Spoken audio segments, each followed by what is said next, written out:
Assalamualaikum warahmatullahi wabarakatuh. Waalaikumsalam warahmatullahi Puji wabarakatuh. syukur sama-sama yang panjatkan kepada Allah Subhanahu wa taala, mana pada siang hari ini Allah berikan kesehatan sehingga kita telah melaksanakan tugas bakti sosial yang dilaksanakan oleh LPI, dari dinas dan dari kita serta masyarakat di Kecamatan Ibu.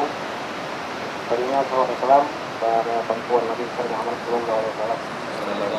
Baik, untuk meningkatkan waktu, saya selaku Mustika Kecamatan Ibu yang pertama memberikan apresiasi kepada rekan-rekan semua yang telah melaksanakan kegiatan bakti sosial ini. Ini menjadi acuan pada kecamatan lain. Alhamdulillah di kecamatan kita sebagai perintis kegiatan ini, kami mengharapkan nanti ke depan dari dinas supaya dijadikan rencana tahunan. Jadi setiap tahun sebelum turun tanam padi kita laksanakan kegiatan yang seperti ini. Selanjutnya terima kasih juga kepada unsur KNPI Kecamatan Ibu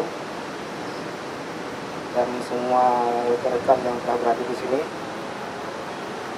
Kami hanya bisa mengucapkan ribuan terima kasih karena kegiatan kita ini telah terlaksana sebagaimana dengan yang telah kita rencanakan, walaupun masih ada banyak kekurangan-kekurangan. Jadi perlu kami sampaikan juga kepada rekan-rekan semua, kegiatan ini walaupun sudah direncanakan jauh hari waktu rapat dan beberapa bulan lalu, tapi pelaksanaan ini termasuk pelaksanaan yang mendadak. Jadi alhamdulillah atas dukungan swadaya semuanya, baik dari kecil, dari mukim, dan semua unsur lapisan masyarakat khususnya di Kecamatan Ibu. Mungkin hanya ini untuk meningkatkan waktu yang dapat kami sampaikan. Lebih kurang kami mohon maaf. Assalamualaikum warahmatullahi wabarakatuh. Waalaikumsalam.